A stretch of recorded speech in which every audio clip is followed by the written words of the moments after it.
ईडीनं अशोक खरातच्या विरोधामध्ये मुंबईमध्ये ECIR दाखल केलेला आहे, म्हणजेच गुन्हा दाखल केलेला आहे। नाशिक आणि भागांमध्ये खरातवर एकूणातच 15 असे गुन्हे दाखल झाले असले तरी सुद्धा नाशिक मधल्या ज्या काही तक्रारी आहेत त्या अनुषंगाने ईडीनं हा गुन्हा दाखल करून घेतलेला आहे। ईडी या माध्यमातून नाशिकमध्ये ज्या तक्रारी दाखल झाल्या होत्या त्याचे कागदपत्र SITनंच ईडीला दिले होते आणि त्यानंतर ईडीनं हा गुन्हा जो आहे तो दाखल केलेला आहे। यातला आणखीन एक महत्त्वाचा मुद्दा आहे ते म्हणजे की कागदपत्र त्याचबरोबर प्रॉपर्टीच्या संदर्भातले आणि मालमत्तेच्या संदर्भातले जे काही अशोक खरातचे कागदपत्र आहेत ते सुद्धा ईडीकडनं तपासले जाण्याची शक्यता आहे आणि त्याच्या माध्यमातून मग अशोक खरातच्या प्रॉपर्टीवर जप्ती येण्याची शक्यता आहे। आपल्या सगळ्यांना माहिती असेल तर अगदी सुरुवातीला जेव्हा अशोक खरातचं हे प्रकरण CCTV फुटेज किंवा व्हिडिओच्या माध्यमातून समोर आलं होतं त्यानंतर या संपूर्ण प्रकरणामध्ये अशोक खरातच्या प्रॉपर्टीची चर्चा सुरू झाली होती। तेव्हा 200 कोटीची प्रॉपर्टी वरनं सुरू झालेली ही चर्चा आता अशोक खरातच्या नावे 1500 कोटी रुपये आहेत अशी येऊन थांबलेली आहे आणि याच अनुषंगानं महिलांचं लैंगिक शोषणाबरोबरच प्रॉपर्टीच्या अनुषंगानं हवाला रॅकेटच्या अनुषंगानं सुद्धा तपास हा SIT कडनं केला जात असल्याची माहिती समोर आली होती। 4 एप्रिललाच ईडीकडनं अशोक खरातच्या विरोधामध्ये गुन्हा दाखल करण्यात आलेला आहे आणि हा गुन्हा दाखल केल्यानंतर आता अशोक खरातची जी प्रॉपर्टी आहे ती सुद्धा अडचणीत आल्याचं म्हटलं जातंय। पण फक्त अशोक खरात नाही तर अशोक खरातचे जे तथाकथित सहकारी आहेत ज्यांनी अशोक खरातला पैशाच्या संदर्भामध्ये व्यवहार करण्याच्या संदर्भामध्ये जी काही मदत केलेली आहे त्या अनुषंगाने सुद्धा ईडीकडनं तपास केला जाण्याची शक्यता आहे। या तपासात जे काही गोष्टी समोर येतील त्यानुसार मग अशोक खरातची प्रॉपर्टी ही जप्त करण्याची प्रक्रिया ईडीकडनं पार पाडली जाईल अशी माहिती सध्या समोर येते आहे। आपले प्रतिनिधी दिव्येश सिंग यांनी याबद्दलची माहिती दिलेली आहे। म्हणजे आजच्या घडीला महत्त्वाची गोष्ट काय आहे की 4 एप्रिलला अशोक खरातच्या विरोधामध्ये ईडीकडनं गुन्हा दाखल झालेला आहे। आता अशोक खरातची संपूर्ण प्रॉपर्टी ही ईडीच्या रडारवर आलेली आहे। त्याचबरोबर SITनं आजवर जर आपण पाहिलं तर वेगवेगळ्या पद्धतीने जो तपास केला होता त्याच्यामध्ये प्रामुख्याने महिलांचं लैंगिक शोषण केलं जातंय का अशोक खरातकडनं, या व्यतिरिक्त अशोक खरात आणखीन कोणाची लुबाडणूक किंवा फसवणूक केलेली आहे, कशा पद्धतीने आर्थिक पिळवणूक केलेली आहे याच्याबद्दलचा तपास SIT कडनं केला जात होता। जमीन व्यवहारांच्या अनुषंगाने SIT कडनं तपास केला जात होता आणि तसंच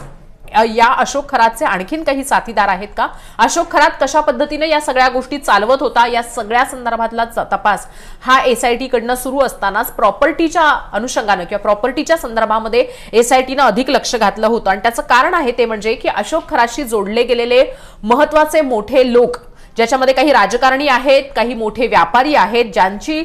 ज्यातल्या काहींची फसवणूक ही अशोक खरातनं केल्याची तक्रार सुद्धा दाखल झालेली आहे। या सगळ्या पार्श्वभूमीवर अशोक खरातच्या प्रॉपर्टीच्या संदर्भामध्ये चर्चा सुरू झाली होती आणि प्रॉपर्टीच्या संदर्भामध्ये संशय व्यक्त करण्यात आला होता। यामध्ये अशोक खरातनं घेतलेली प्रॉपर्टी ही अशोक खरातच्या नावे, अशोक खरातच्या कुटुंबियांच्या नावे, अशोक खरातच्या संपर्कात असणाऱ्या काही अधिकाऱ्यांच्या आणि त्यांच्या कुटुंबियांच्या नावे असल्याचं म्हटलं गेलं होतं। त्या दृष्टीनं सुद्धा आता ईडीकडनं तपास होणार आहे। मुंबईमध्ये हा गुन्हा दाखल झाला असला तरी सुद्धा नाशिक मधल्या जे काही गुन्हे आहेत त्या संदर्भामध्ये हा ईडीनं तक्रार जी आहे ECIR आहे तो दाखल केलेला आहे। म्हणजेच आता नाशिकचं जे प्रकरण आहे ते अशा पद्धतीने फक्त नाशिक पुरतं मर्यादित नाही। SITचा सहभागानंतर खरं तर महाराष्ट्रामध्ये कुठे कुठे या अशोक खरातचे सगळे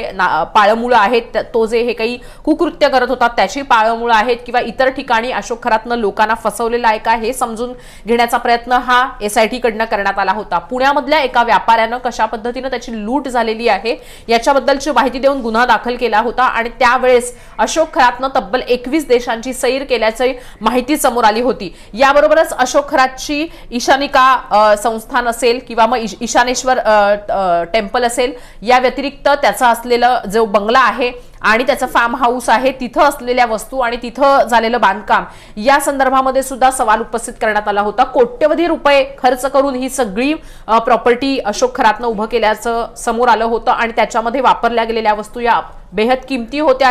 ही बाब सुद्धा समोर आल्यानंतर मग अशोक खरातची प्रॉपर्टी आणि अशोक खरातनं ज्या लोकांची फसवणूक केलेली आहे ते पैसे कुठे आणि कशा पद्धतीने इन्व्हेस्ट केले किंवा ठेवले किंवा काळे पैसे पांढरे कसे केले याच्याबद्दलची चर्चा सुरू झाली होती। 2 संस्थांमध्ये सहकारी पतसंस्थांमध्ये अशोक खरातचा संपर्क किंवा संबंध आहे। 57 एवढे अकाउंट्स अशोक खरात जिथं नॉमिनेशन आहे अशोक खरातच्या नावे अशी माहिती समोर आली होती आणि या 2 पतसंस्थांमध्ये अनेक अनेक असे अकाउंट्स आहेत की जिथं वारसदार म्हणून अशोक खरातचं नाव असल्याचं समोर आलं होतं आणि त्यानंतर या सहकारी पतसंस्था सुद्धा एसआयटीच्या तपासात टार्गेटवर आल्या होत्या। एकूणातच आता जर आपण पाहिलं तर ईडीकडे म्हणजेच आता जी काही आर्थिक उलाढाल ह्या अशोक खरातनं केलेली आहे, किंबहुना आर्थिक पिळवणूक जी काही अशोक खरातनं केलेली आहे, पण या आर्थिक जी काही त्याची म्हणजे त्याच्याकडचे जे पैसे आहेत, त्याच्याकडची जी मालमत्ता आहे, त्यानं घेतलेले जी काही दागिने सोनं नाणं आहे, हे सगळं आता ईडीच्या रडारवर आलेलं आहे। इतकंच नाही तर ईडीकडनं अशोक खरात हवालाच्या माध्यमातून पैसा देत होता का याचा सुद्धा तपास केला जाणार आहे। सुरुवातीला जेव्हा आपण पाहिलं त्यावेळेस किती मोठ्या प्रमाणावर या अशोक खरातची प्रॉपर्टी आहे आणि कशा पद्धतीनं या अशोक खरातनं लोकांना फसवलेला आहे याच्याबद्दलची चर्चा करत असताना हवालाच्या माध्यमातून हा पैसा देत होता का असा संशय व्यक्त करण्यात आला होता आणि त्यानंतर काही माध्यमांनी दुबईमध्ये हवालाच्या माध्यमातून अशोक खरातनं पैसे पाठवल्याचं म्हटलं जात होतं। काही नावं सुद्धा समोर आली होती। आता या सगळ्या गोष्टी अधिक स्पष्ट व्हाव्यात यासाठी ईडीकडनं तपास केला जाण्याची शक्यता आहे, पण त्यातही महत्त्वाचा फोकस जो राहील तो म्हणजे की अशोक खरातनं केलेले ट्रान्झॅक्शन आणि हवालाच्या माध्यमातून काही पैशांची उलाढाल ही अशोक खरातनं केली आहे का, हा ईडीच्या तपासाचा महत्त्वाचा मुद्दा राहील, महत्त्वाचा पैलू राहील, अशी माहिती सध्या समोर येते आहे। एकूणातच अशोक खरात अडचणीत आलेला आहे, पण ही अडचण केवळ महिलांच्या लैंगिक शोषणामुळे नाही तर महिलांच्या लैंगिक शोषणाबरोबरच ज्या पद्धतीने आर्थिक लूट ही अशोक खरात कडनं करण्यात आली होती आणि वेगवेगळ्या ठिकाणी हे पैसे गुंतवण्यात आल्याचा संशय व्यक्त करण्यात आला होता, त्यावरूनच अशोक खरात आता ईडीच्या कचाट्यामध्ये अडकलेला आहे। अशोक खरात कसा अडकला हे सांगत म्हणजे कशा पद्धतीने अडकला असावा अशोक खरात, तर जसं आपण सांगितलं त्याप्रमाणे सर्वात प्रथम तर एसआयटीच्या तपासामध्ये किंवा एसआयटीने जी कागदपत्र जप्त केली होती, जे गुन्हे दाखल केलेले आहेत, एसआयटीने महिलांच्या लैंगिक शोषणाच्या बरोबरच जी काही प्रॉपर्टी अशोक खरातची आहे त्याच्या संदर्भामध्ये जी काही तपास केला होता, जी काही कागदपत्र जमवली होती, जी काही कागदपत्रांची छाननी केली होती, त्याच्यामुळेच हा अशोक खरात अडकल्याचं म्हटलं जात आहे, ईडीच्या कचाट्यात सापडल्याचं म्हटलं जात आहे। तेव्हाच खरं तर या संपूर्ण प्रकरणामध्ये आयटीची एंट्री होईल, ईडीची एंट्री होईल असं म्हटलं जात असताना काही दिवसानंतर प्रत्यक्ष ईडीनं या संदर्भामध्ये गुन्हा दाखल केलेला आहे। म्हणजे आज 6 तारीख आहे, 4 तारखेला हा गुन्हा ईडीकडनं दाखल केला आहे आणि ईडीनं निश्चितच तपास सुद्धा सुरू केलेला आहे। पण आता हे बघणं महत्त्वाचं राहील ते म्हणजे की अशोक खरातची जी प्रॉपर्टी आहे तिच्यावर टाच येणार का। मागे एक माहिती समोर आली होती ते म्हणजे की नाशिक मधले जे जिल्हाधिकारी आहेत त्यांची पत्नी आणि अशोक खरातची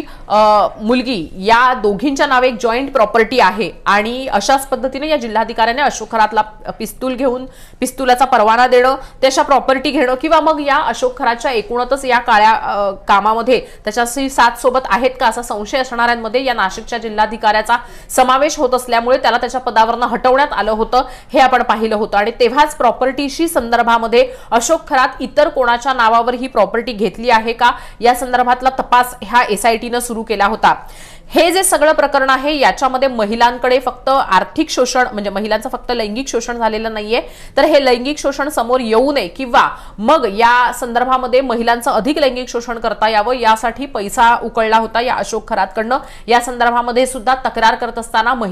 पीडित महिलांनी माहिती दिली होती आणि त्यामुळेच अशोक खरातशी जोडले गेलेले मोठे व्हीव्हीआयपी लोक, त्याचबरोबर अशोक खरातकडे येणारे मोठे व्यापारी आणि अशोक खरात ज्या पद्धतीनं सगळा डोलारा उभा केला होता त्यावरनं अशोक खरातचे हे जे ट्रान्झॅक्शन आहेत किंवा अशोक खरातची जी काही प्रॉपर्टी आहे, अशोक खरातचे जे काही आर्थिक गुंतवणूक आहे त्याच्यावरनं संशय व्यक्त करण्यात येत होता आणि त्यामुळेच एसआयटीच्या अगदी सुरुवातीपासूनच्या तपासातच अशोक खरातची प्रॉपर्टी ही रडारवर होती।